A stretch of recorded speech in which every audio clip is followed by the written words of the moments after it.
You ask Tiger to solve. This deals with linear equations with one unknown.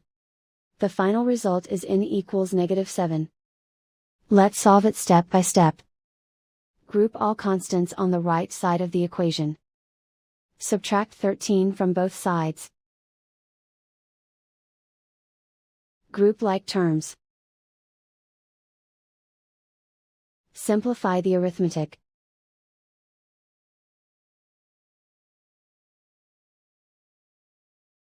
Isolate the n.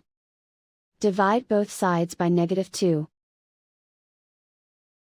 Cancel out the negatives. Simplify the fraction. Move the negative sign from the denominator to the numerator. Find the greatest common factor of the numerator and denominator.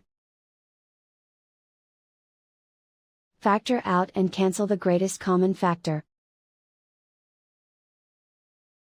And so the final result is n equals -7.